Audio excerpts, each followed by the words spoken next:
পাবনায় বৈষম্য বিরোধী ছাত্র আন্দোলনে নিহত দুই শিক্ষার্থী নিলয় ও জাহিদ পরিবারের এবারের মলিন ঈদ উদযাপন।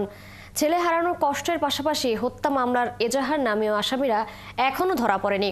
এতে চরম হতাশা ও শঙ্কা দেখা দিয়েছে উভয় পরিবারের মধ্যে। মোস্তাফিজুর রহমানের তথ্য ছবিতে প্রতিবেদন। জুলাই আন্দোলনে এক দফা দাবিতে উত্তাল পুরো দেশ।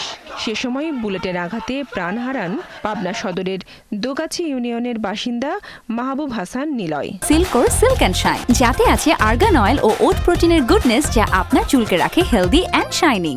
তিনি সিদ্দিক মেমোরিয়াল স্কুল অ্যান্ড কলেজের নবম শ্রেণীর শিক্ষার্থী ছিলেন।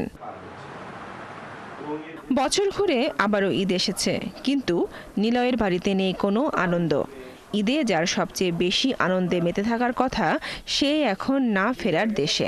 আমি ওর জন্য কাপড় এনে আলাদা করে রাখতাম। আমি ও ঈদের দিন সকালে বের করে দিতাম, খুব খুশি হতো এবং আমি চিতাও কিনে দিতাম, সেটাই আসলে একদম পারফেক্ট হতো। যখন সংবাদ আসলো যে গুলি খাইছে, কে খাইছে আমি সঠিক জানি না, কিন্তু আমার হাতের কাজ মাজ অনেক আগের থেকে যাওয়ার পর থেকে আমার হাত পা ভেঙে গেছে। একইভাবে ভাড়ারা ইউনিয়নের চর বলরামপুর গ্রামের জাহিদুলের বাড়িতেও আসেনি ঈদের আনন্দ। সন্তান হারানোর শোক কোনোভাবেই কাটিয়ে ওঠার নয়। যতটুকু দাবি করছে আমি দিয়ে তাকে ওইটুকুর পরে সন্তুষ্ট থাকতে হবে। তিনটা ছেলে আল্লাহ রকম এই দিক দিয়ে খুব ভালো আছে। আমার পরে কোনো জুলুম করে কোনো কিছু আমার থেকে আদায় করে না। মিষ্টি সেমাই মুখে দিয়ে ঈদের মাঠে 3 ভাই একসাথে বের হতো। সাহসী দুই সন্তানের জন্য পরিবার সহ এলাকার লোকজন গর্বিত। পাশাপাশি এও দাবি জানানো হয়েছে দোষীদের শাস্তি নিশ্চিতের। রাজনৈতিক পট পরিবর্তনের পরও খুনিদের দৃষ্টান্তমূলক শাস্তি যদি না হয়, তবে সেটি বয়ে আনতে পারে আরও খারাপ কিছু, বলছে এলাকার লোকজন।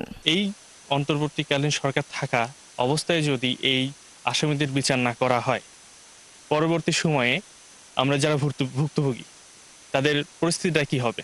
ছোট থেকে একসাথে বড় হয়েছি, সকালবেলা ঘুমের থেকে উঠতে দেরি হয়েছে, ওরা আমার একসাথে দেখা হতে দেরি হয়নি। এই কথাই বলতে চাই আমি যে এই ঈদে আমার চাই বেশি মিস ওকে কেউ করবে না।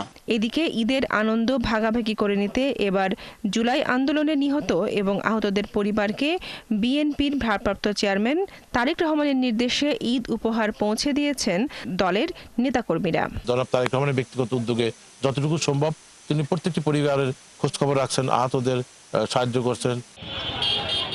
বনশ্রী হালদার, ৭১।